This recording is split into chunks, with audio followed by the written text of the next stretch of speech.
Good morning, everybody. I have to thank Vignesh and Minu, especially, for inviting me for this session.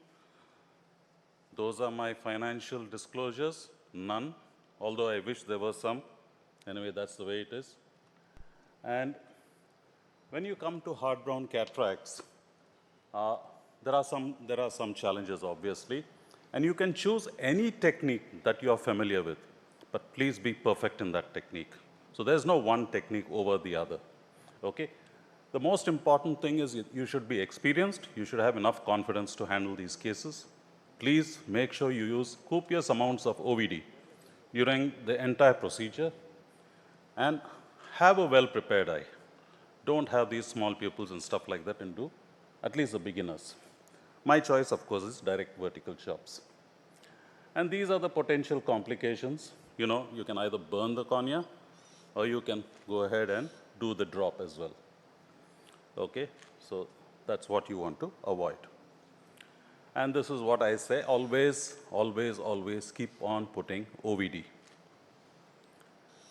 And never be without these ancillary devices like pupil expanders or even iris hooks.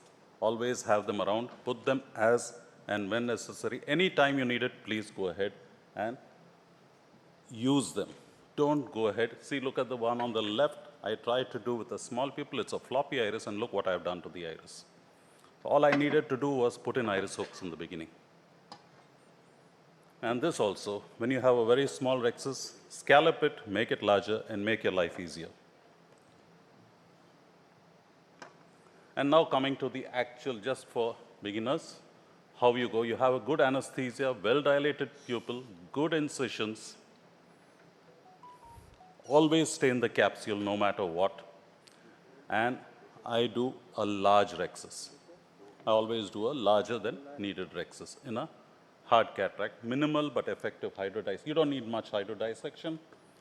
And always rotate the nucleus to make sure you have broken all the adhesions. Okay? And once put in dispersive, you can use the soft shell technique. The more important thing is to stay away from the endothelium rather than the soft shell technique. Always you remove the overlying cortex and the viscote if you are using, because it's thermogenic. So remove that. And this I'm showing the woodcutter chopping technique. I'm just put adequate parameters. This is around 80% or 90% Phaco power. Vacuum is around 400 and 40 ml flow rate. And make good chops. You've got to see the red reflex and the posterior capsule. And try to separate the center. So when you're doing the chops, make sure it is multi-level. Make sure you migrate towards the center and try to break that backbone. And watch for that posterior rotation of the fragment that shows that the spine is broken. And always, and try your best to do the entire disassembly and the removal without coming out of the AC frequently.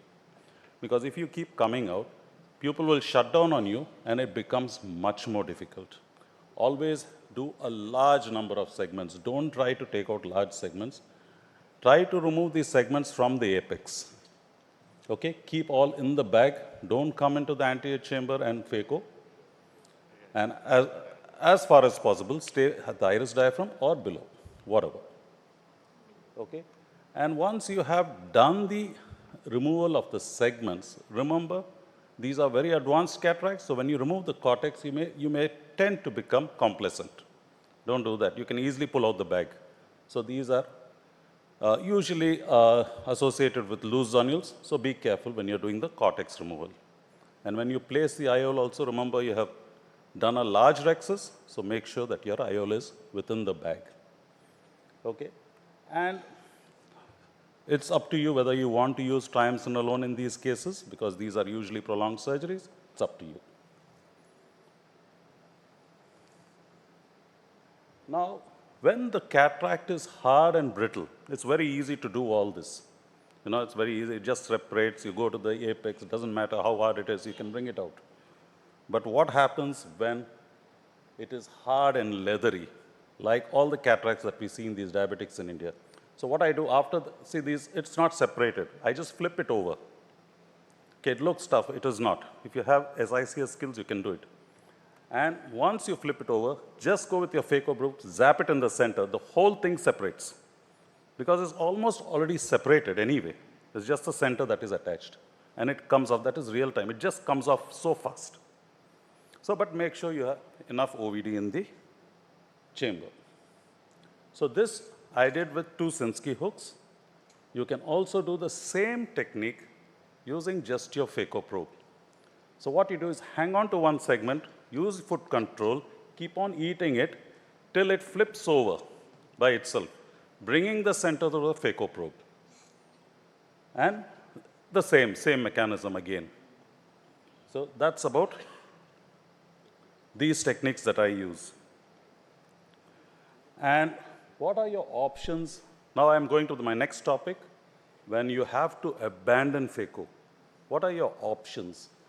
Do you go to SICS? Do you do ECC? Or do you in some cases just let it drop? Let her go. Like here and give it to the... Choice of words.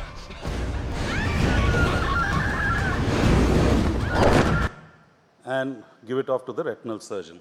So in my opinion, I think SICS is the best procedure, is the best bailout technique. I'll just show some examples. There are some cases, this slide should have been first, there are some cases where you don't even start with Phaco. That's what I'm trying to show you, nothing much. It had 3 trabeculectomies and a very bad cataract, and that's a clear corneal incision, ECC, which you do once in 10 years. So I think, and when you get this, look at this, just watch this. Okay, now watch. I'm doing the second hydrodissection and watch what happens. Did you see that? When you see the snap sign, please don't continue with Phaco. In my opinion, you have to convert.